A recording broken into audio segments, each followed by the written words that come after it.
Welcome to Grandpa Hill's Stories. I am Grandpa Hill. For my children, my grandchildren, and all children, what you're about to hear really happened to me. There we go. Okay. 1, 2, 3, 4, 5, 6. I am sitting here today with 6 of my grandchildren and their mother, who is my daughter.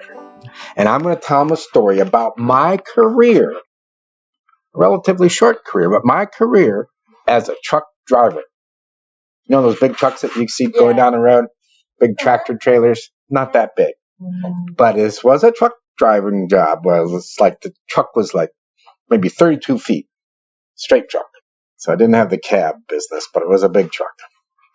And it was a stick shift. And it was a stick shift with an extra button, because actually instead of 5 forward gears, it had 10. Okay. So anyway, I was working in a chemical factory. I'd just gotten this job. I just finished 6 months of engineering classes at Lawrence Institute of Technology. And my dad helped me get this job, was one of the clients that he worked with on the railroad. And I had stopped in, I was working with chemicals. I was like taking care of ammonia and paint thinner and things like that for Michelin Chemical. Actually owned by Mr. Michelin. So it was really nice. I didn't even know that. I'd seen Michelin Chemicals in the Detroit area for a long time. It's my second week. I do not like this job.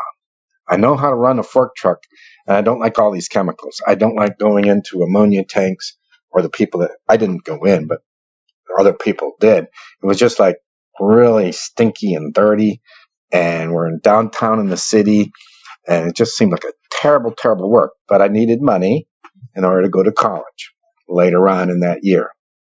So the owner of the company walks into the lunchroom. It's a tight little lunchroom, about 8 of us. That's about all we fit in there. It's about a picnic table and 8 of us sitting there. And he says, "I need a truck driver. Does anyone have a chauffeur's license?" And I spoke up and I said, "Mine isn't current." No one else spoke up. So I said, "Take my car, go down to the state, I don't forget what they call it, state something, Secretary of State or whatever, and renew your license." Because I was going to drive the next day. I had never driven a big truck in my life. And I didn't have a chauffeur's license, and it wasn't current. But I didn't want to do the work I was doing. It's pretty serious. So I got into the Cadillac. My boss he had a big, fancy Cadillac, brand new one. I'm driving this fancy Cadillac. I was going like, wow, he trusted me with his Cadillac. It was an automatic, real easy to drive. I get down to the Secretary of State, and I find out, what do I have to do to get a license? And they said, well, you have to take this test. So for the class of vehicle I had to take this test. So I studied for an hour and a half. And then I said, I'm ready to take the test. I was real good at taking tests. I wasn't a really smart guy, but I was good at taking tests.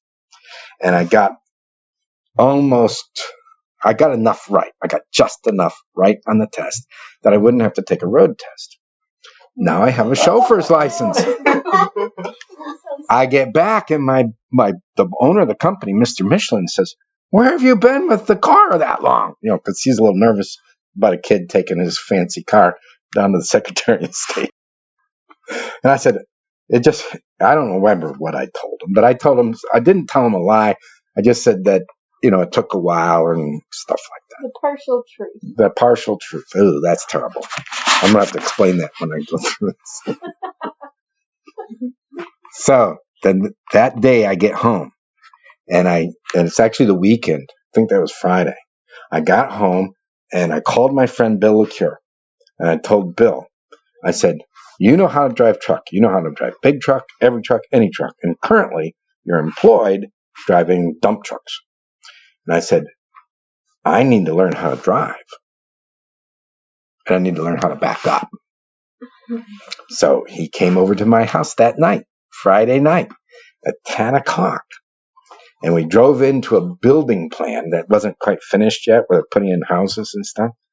And he said, well, we'll practice. There's no barriers. There's nothing that's really going to go wrong.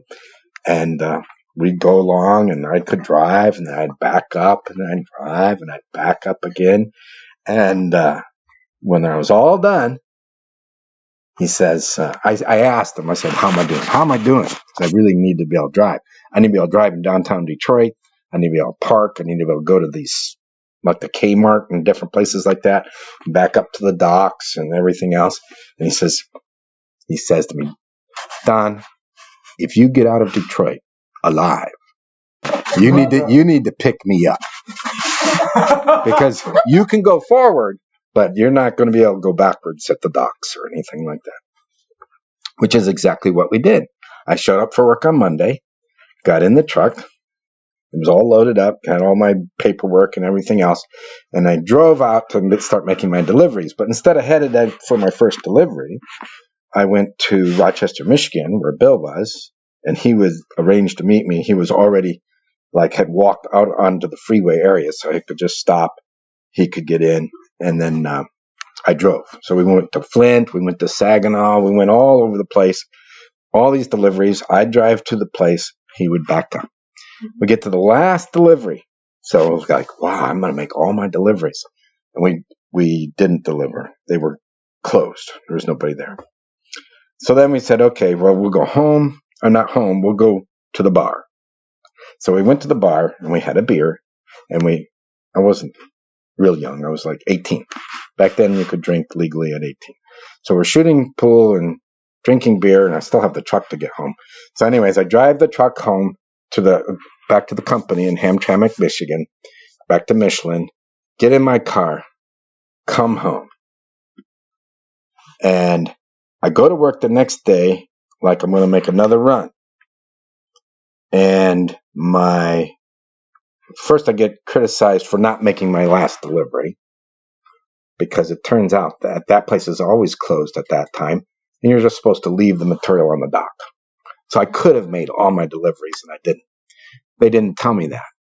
But while I was home, I opened up the mail. And in the mail was a job offer to be a co-op student at Plymouth Steel. It's a cold heading shop in Plymouth, Michigan. Cold heading means you take little wires of steel and you smack them and you turn them into ball joints for golf carts and things like that. So that day when I went back, anticipating another run, I also offered to quit. So then that was my career as a truck driver. I drove for one day. But you never backed up? I never backed up. I could back up, but not without hitting. I mean, it would take me too long. I could avoid hitting, but you have these mirrors. And now when we had a strike at the company I'm at, I had to drive not quite as big a truck, but I know how to back it up now and go right along the line. So that's my story. My career as a truck driver. Marshmallow, Yes? was Grandpa Hill telling us the truth about not telling the truth to Mr. Michelin? I think so. At least that's the way he remembers it. I think Grandpa Hill told a lie.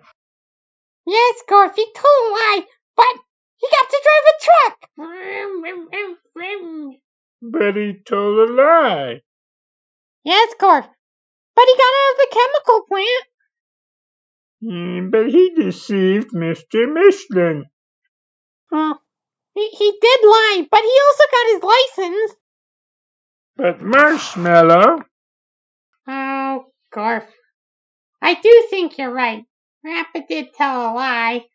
Yeah, it would have been much better if Grandpa told Mr. Michelin that he could go and get his license at lunchtime. I agree. I think that's why these stories are called slightly wiser stories. You mean Grandpa Hill learned to be more honest? Yes, Gorf. And eventually, he did get to be wiser. Is that why this story is a slightly wiser story? Yes, Gorf. Marshmallow, Yes? did Grandpa Hill drink a beer and then drive the truck back to Detroit? Uh-oh. I think so. At least that's the way he remembers. That's it. I'm out of here. Oh dear.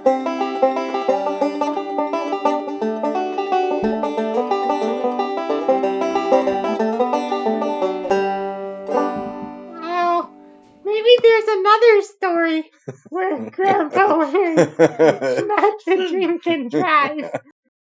I didn't drink and drive. Well, you drank and then drove.